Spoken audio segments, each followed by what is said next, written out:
Hello everyone, एक बहुत ही प्यारी अपडेट है आप लोगों के लिए। मॉर्निंग में 9:30 का मैं एक नया बैच स्टार्ट करने की प्लानिंग कर रहा हूँ। अगर आप लोगों को बिल्कुल बेसिक से सीखना है, ज़ीरो लेवल से सीखना है, तो आप उस क्लास को ज्वाइन कर सकते हो। मॉर्निंग में 9:30 से स्टार्ट होने वाला है। Most probably by the end of this week या फिर नेक्स्ट मंडे से I am going to start that class. Depends कि कितने बच्चे अभी आते हैं। 8-10 बच्चे अगर मेरे पास अभी आ गए तो मैं उनको जैसे ही कंप्लीट होंगे मैं कर दूंगा, लेकिन मंडे तक तो एनी हाउ वो उतने लोग मेरे पास हो जाएंगे and I will start the class. So अगर आपको फर्दर इन्फॉर्मेशन चाहिए, ऊपर नंबर दिया हुआ है, आप मुझे उस पर कनेक्ट कर सकते हो। I will give you the further information regarding that class. ठीक है, चलिए तो आज की वीडियो हम शुरू करते हैं और आपको मैं आगे की चीज़ें समझाता हूँ। और दूसरी चीज़ ये है कि एक बच्चे का मैसेज आया था कि सर फ्लुएंसी कितने टाइम में आएगी, और मैंने उसको सीधा सर बोला, भाई अगर तू डेली 1 घंटा प्रैक्टिस करेगा तो 4-5 महीने लगेंगे। उसको मेरी ये बात समझ में नहीं है, क्योंकि उसको अफर्मेशन चाहिए कि कोई टीचर ये बोले कि 4 महीने में आ ही जाएगी, 3 महीने में आ ही जाएगी। अगर कोई टीचर इस तरीके से बोलता है तो वो बेवकूफ़ बना रहा है, क्योंकि fluency doesn't depend on teacher. Fluency depend करती है आपकी प्रैक्टिस के ऊपर। आपके डाउट्स क्लियर कर सकता है, आपको कोई चीज़ नई चीज़ें सिखा सकता है, एक टीचर ये चीज़ें कर सकता है, लेकिन वो आपके साथ 24 घंटे रहकर आपको बोलने के लिए कंपेल नहीं करेगा और उसकी वजह से आपको फ्लुएंसी आएगी। ऐसा नहीं होता है। फ्लुएंसी के लिए आपको खुद ही प्रैक्टिस करनी पड़ेगी। क्वेश्चन ये होना चाहिए कि सर अगर मैं रोज़ 1 घंटा प्रैक्टिस करता हूँ तो कितना टाइम लगेगा, अगर मैं रोज़ 2 घंटे प्रैक्टिस करूँ तो कितना टाइम लगेगा, अगर मैं डेली क्लास में कंटिन्यू रहूँ तो कितना टाइम लगेगा। क्योंकि मेरे पास हर तरह के बच्चे हैं। जिसने 4-5 महीने में अच्छी फ्लुएंसी ले ली वो भी है, और कुछ बच्चे ऐसे हैं जिनके पास प्रैक्टिस का टाइम नहीं है और वो साल भर से मेरी क्लासेस में है, लेकिन हाँ इंप्रूवमेंट उनके अंदर अच्छी है क्योंकि वो कंसिस्टेंट रहे हैं। क्लास में तो कंसिस्टेंट है ना वो बच्चा। ठीक है, वैभव नाम है, और भी 2-3 लोग हैं कि जो क्लास में कंसिस्टेंट रहे हैं और अब उनकी परफॉर्मेंस बहुत अच्छी है। राइट, और ऐसे हैं जिनको बहुत टाइम हो गया है लेकिन कंसिस्टेंसी रही नहीं है क्लास में, बहुत गैप रहा है, कभी 15 दिन के लिए गायब हो गए, कभी 10 दिन के लिए गायब हो गए। उनको फ्लुएंसी लेकर आना बहुत मुश्किल है। ठीक, so it depends on you, ना कि उस टीचर के ऊपर। चलिए तो आज की वीडियो हम शुरू करते हैं। चलिए, पहला सेंटेंस है कितना सुहाना मौसम है ना। ठीक है, इस कितना के लिए हम यूज़ करते हैं सो, सच, इनका हम यूज़ करेंगे। तो इसने कहा such a lovely weather, isn't it. अब ये इजंट इट, डोंट यू, ये सारी चीज़ें सीख लो। अगर सेंटेंस पॉजिटिव है, पॉजिटिव सेंटेंस अगर है तो कॉमा लगाइए, हेल्पिंग वर्ब में नॉट को मर्ज कर दीजिए, साथ में सब्जेक्ट लगा दो। ठीक है, मौसम की जब भी बात करते हैं मैंने 100 बार समझाया हुआ है, इट का यूज़ किया करो सब्जेक्ट के तौर पर। तो यहाँ पर सच अ लवली वेदर, ठीक है, या फिर it is such a lovely weather, इस तरीके से। हेल्पिंग वर्ब इज है तो इज में नॉट को मर्ज कर दिया, इजंट इट बन गया। तुम कॉलेज जा रहे हो ना, you are going to college, aren't you, are में नॉट को मर्ज करा, साथ में सब्जेक्ट लगा दिया यू। और अगर सेंटेंस नेगेटिव है तो फिर नॉट ऐड नहीं करना है। मैंने कहा आज तुम स्कूल नहीं जा रहे हो ना, you are not going to school, are you. तो ये हल्का सा चीज़ है जो आपको याद रखनी है। तो इसने कहा कितना सुहाना मौसम है ना, such a lovely weather, isn't it.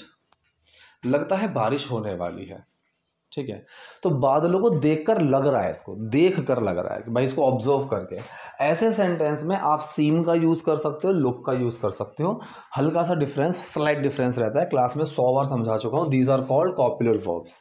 कॉपुलर verbs के ऊपर बहुत अच्छे से समझा चुका हूँ, seem, look, appear, sound, smell, taste, ये सारी चीज़ें। तो लगता है बारिश होने वाली है, लुक के अंदर डस्ट छुपा हुआ है। पूरा सेंटेंस ये है कि इट लुक्स लाइक, ठीक है, इसने कहा है कि looks like it's gonna rain, या फिर it looks like it's gonna rain, आप ऐसे ही बना सकते हो। इट्स गोना रेन, बारिश होने वाली है। ठीक है, गोइंग टू और अबाउट टू पर मैं समझा चुका हूँ कि भाई कोई चीज़ अगर होने वाली है लेकिन टाइम लगेगा तो गोइंग टू, और कोई चीज़ होने वाली है जस्ट अगले सेकेंड तो अबाउट टू, इसका हम यूज़ करते हैं। सो looks like it's gonna rain, ऐसा लग रहा है कि बारिश होने वाली है, तो यहाँ पर अगले सेकंड तो नहीं हो रही है, इसलिए इसने गोइंग टू का यहाँ पर यूज़ करा है।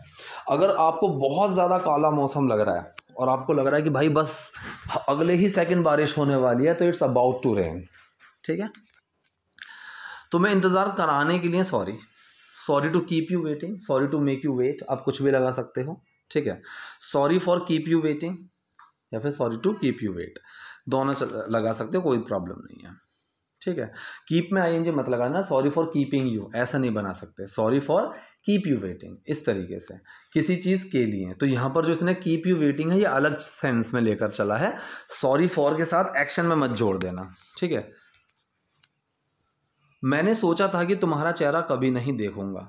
अब यहाँ पर एक सेंटेंस में गलती है, पहचानो क्या गलती है, पॉज करके पहचान सकते हो, ठीक है। क्योंकि ये सेंटेंस मैंने एज इट इज़ लिया है, जहाँ पर जो वाक्य उस लड़का या लड़की ने बोला है, इस लड़के ने, इसने सोचा, मैंने सोचा था, आई thought I will never see your face again. यहाँ पर विल नहीं आएगा, यहाँ पर वुड आएगा। कई बार समझा चुका हूँ, जब हम पास्ट सेंटेंस में विल का यूज़ करते हैं तो वहाँ पर वुड आता है, ठीक है। जो चीज़ पास्ट में हो चुकी है उसमें क्या आएगा, वुड आएगा। तो मैंने सोचा था, आई thought I will never see your face again की जगह आएगा आई थॉट, मैंने सोचा था। ये क्या है, पास्ट इंडेफिनिट तो है, आई डिड थिंक, डिड छुपा हुआ है थिंक के अंदर और वो सेकंड फॉर्म बन गई। सो आई थॉट, मैंने सोचा था, आई would never see your face again, तो यहाँ पर वुड आएगा क्योंकि इसने पास्ट में फ्यूचर के बारे में बता रहा है कि मैंने पास्ट में ये सोचा था कि मैं ऐसा करूँगा या ऐसा नहीं करूँगा। So I thought I would never see your face again. अब इसने कहा मैं कैसे ना आती, how could I not come, ठीक है। अब ये कैसे बनाओगे, मैं कैसे ना आती, ठीक, या हाउ वुड आई नॉट कम, मैं क्यों नहीं आऊँगी, वो वाला सेंस है। मैं कैसे ना आती, तो यहाँ पर कुड का यूज़ बिल्कुल सही है, how could I not do this, कि मैं ऐसा कैसे ना करती, ठीक। So how could I not come, ठीक, कि ऐसा कैसे हो सकता था कि मैं ना आती, ये वो सेंस है, ठीक है। So how could I not कम। ये जानने के बाद कि तुमने अपने साथ क्या करने की कोशिश की, ये जानने के बाद, अब कोई काम करने के बाद इसमें हम 3-4 चीज़ें कर सकते हैं। सबसे कॉमन और सबसे जो यहाँ पर सही रहेगा वो रहेगा after plus ING. After plus ING का मतलब होता है किसी काम को करने के बाद। जैसे मैंने कहा कि तुम्हें देखने के बाद, आफ्टर सीइंग यू, ठीक है। क्लास लेने के बाद, आफ्टर टेकिंग दिस क्लास। तुमसे बात करने के बाद, आफ्टर टॉकिंग टू यू। इसी तरह से इसने कहा ये जानने के बाद, आफ्टर नोइंग, ठीक है, कि तुमने अपने साथ क्या करने की कोशिश की या फिर जो तुमने अपने साथ करने की कोशिश की। तो यहाँ पर जो व्हाट का यूज़ है, ये सवाल नहीं पूछ रहा है, तुमने अपने साथ क्या करने की कोशिश की, ये सवाल नहीं है।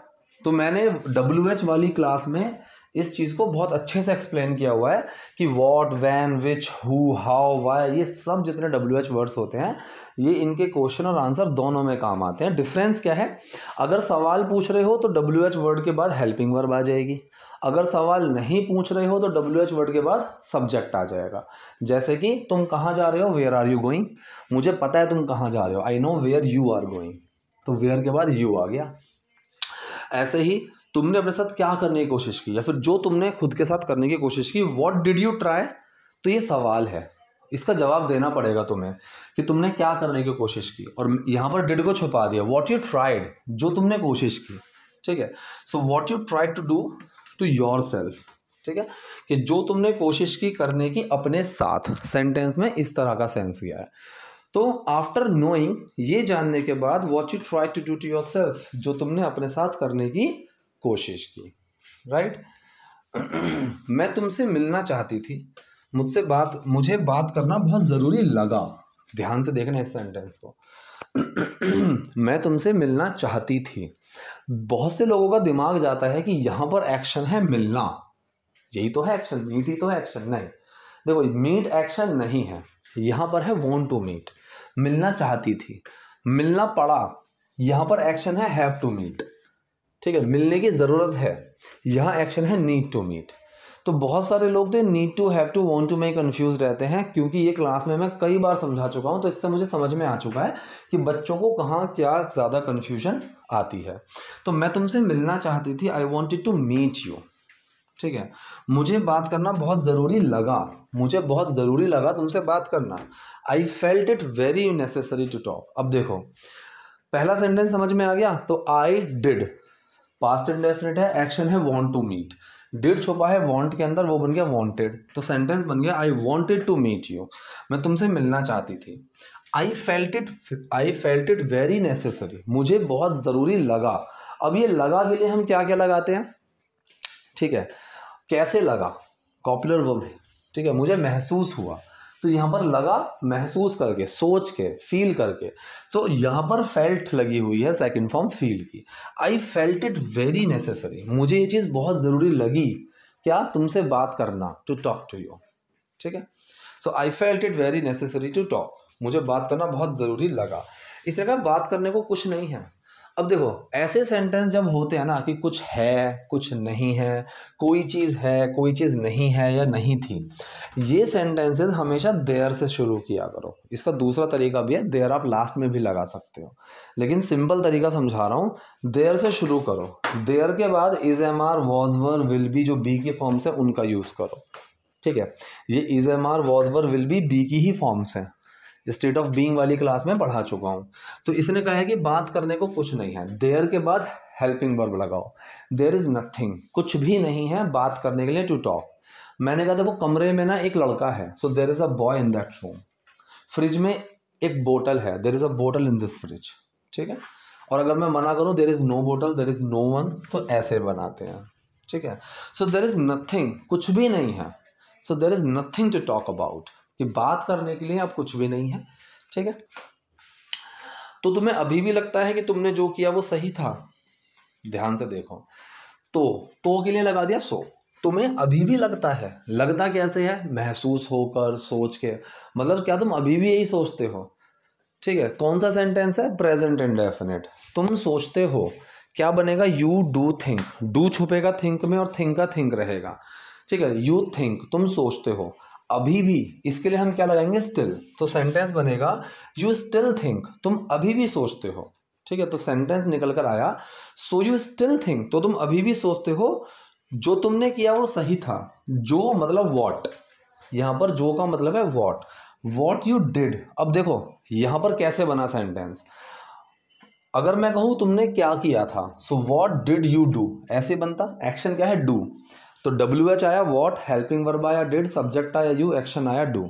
So what did you do, मैंने कहा जो तुमने किया था, तो ये जो डिड है हेल्पिंग वर्ब के बाद जो मैंने लगाया है, सॉरी WH वर्ड के बाद जो मैंने डिड लगाया है वॉट के बाद, वॉट डिड, ये डिड छुप जाएगा एक्शन में। एक्शन क्या है, डू। अब जब डिड छुपेगा एक्शन में तो एक्शन की सेकंड फॉर्म बनाता है, तो जब डिड छुपेगा डू के अंदर तो वो डू की सेकंड फॉर्म बना देगा, और डू की सेकंड फॉर्म डिड ही तो होती है। So what you did was right, जो तुमने किया वो सही था। जैसे जहां तुम गए थे, वेयर यू वेंट। ठीक है, जो तुमने खाया था, वॉट यू एट। इसी तरह जो तुमने किया था, what you did was right, क्या वो सही था। ठीक है, so you still think what you did was right.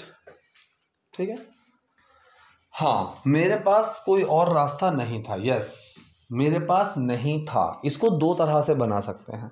एक तो तरीका है ये सेंटेंस पास्ट इंडेफिनिट बनाओ, I did not have any other option. Clear है, I did not have any other option. दूसरा तरीका ये होता है कि अगर आपको हैव में से हेल्पिंग वर्ब नहीं निकालना है, ठीक है, तो आप वहां नो का यूज कर सकते हो। ये चीज पोजेशन में हम कर सकते हैं। तो मैं कहूंगा I had no other option, मेरे पास कोई और ऑप्शन नहीं था। ऐसे बना सकते हो कि yes I had no other option, हाँ मेरे पास और कोई ऑप्शन नहीं था। ये कह रही है मुझे अभी भी विश्वास नहीं हो रहा, तुम ऐसा कर सकते हो। ठीक है, अभी भी विश्वास नहीं हो रहा है। देखो इस सेंटेंस को दो तरह से बना सकते हैं, स्टिल के साथ नॉट लगाओ, ठीक है, या फिर यट का यूज कर दो। यट में नॉट लगाने की जरूरत नहीं है। यट का मतलब ही होता है अभी भी नहीं। जैसे मैंने कहा वो अभी भी नहीं पहुंचा है, he has not reached yet, अभी तक नहीं पहुंचा है, अभी भी नहीं पहुंचा है, उस सेंस में। या फिर he has still not reached, ऐसे बोल सकते हैं। तो यहाँ पर स्टिल का यूज अभी भी के सेंस में होता है। तो मुझे अब भी विश्वास नहीं हो रहा है, नहीं हो रहा है, आई एम नॉट बिलीविंग, ऐसे मत कर देना। ये बिलीव का सेंटेंस हम प्रेजेंट इंडेफिनिट में ही बनाएंगे। ठीक है, so I still can't believe, मैं अभी भी विश्वास नहीं कर सकती। ठीक है, तो स्टिल कहाँ लग गया, एक्शन हेल्पिंग वर्ब से पहले। आई स्टिल कांट बिलीव, मैं अभी भी विश्वास नहीं कर सकती कि तुम ऐसा कर सकते हो। अब यहाँ पर बहुत इंपॉर्टेंट चीज़ है समझने वाली, तुम ऐसा कर सकते हो, कैन का यूज़ करूँ या कुड का यूज़ करूँ। ये चीज़ जो जिस चीज़ के बारे में ये बोल रही है कि तुम ऐसा कर सकते हो, वो काम लड़के ने कर दिया या नहीं किया, वो कर दिया है इसने ऑलरेडी। तो जो काम ये लड़का ऑलरेडी कर चुका है, ये लड़की उसके ऊपर बोल रही है कि तुम ऐसा भी कर सकते हो, तो यहाँ पर हम यूज़ करेंगे कुड का, कि you could do such a thing. ठीक है, तो आई स्टिल कांट बिलीव, मुझे अभी भी यकीन नहीं हो रहा है कि you could do such a thing, या फिर यू कुड डू सो। ठीक है, तुम ऐसा भी कर सकते हो, तुम ऐसा कर सकते हो। तो कोई भी ऐसा काम जो ऑलरेडी हो गया है, जो ऑलरेडी कर दिया है, उसमें कैन का यूज़ मत करो, उसमें कुड का यूज़ करो। अब मैंने आपको गाली दे दी, अब आप मुझे कह रहे हो सर आप मुझे गाली कैसे दे सकते हो, तो यहाँ पर कैन लगाओगे कुड लगाओगे? ऑब्वियसली कुड लगाओगे, क्योंकि गाली तो मैंने दे दी, sir how could you abuse me, right. तो इसका सेंटेंस बना कि I still can't believe you, how could you do such a thing, कि तुम ऐसा कैसे कर सकते हो। इसने कहा तुमने मुझे इतने अचानक छोड़ दिया, तुम क्यों परेशान होगी, तुमने मुझे इतने अचानक छोड़ दिया, पास्ट इंडेफिनिट सेंटेंस है। You left me so suddenly, ठीक है, यू लेफ्ट मी, तुमने मुझे छोड़ दिया इतनी अचानक, सो सडनली, तुम परेशान क्यों होगी भला। यहाँ पर वुड का यूज, क्योंकि ये फ्यूचर की बात नहीं कर रहा है, ये ऑलरेडी परेशान हो गई है, तो ये कैन और कुड के बीच में और विल और वुड के बीच में डिफरेंस है, वन ऑफ द डिफरेंसेस है ये। वैसे बहुत सारे डिफरेंसेस हैं, लेकिन उनमें से एक है ये। सो वाई वुड यू बॉदर, कि तुम क्यों परेशान होगी। ठीक है, आप इसको ऐसे बना सकते हैं, why would you be bothered, आप ऐसे भी बना सकते थे, कोई प्रॉब्लम नहीं है। जिसने कहते हैं वाई वुड यू बॉदर, तुम क्यों इस चीज़ को लेकर परेशान होगी, राइट। तो तुमने मुझे अचानक छोड़ दिया, you left me so suddenly, why would you bother, तुम भला क्यों परेशान होगी इस चीज़ को, राइट। एक सेकेंड, हाँ जी। तो ये थी आज की वीडियो, आज के सेंटेंसेस। आई होप वीडियो आपके लिए यूजफुल रही होगी। कोई डाउट, कोई क्वेरी हो, so do let me in the comment section. Video पसंद है लाइक कीजिए, नए हैं लाइक सब्सक्राइब दोनों कीजिए। Thank you.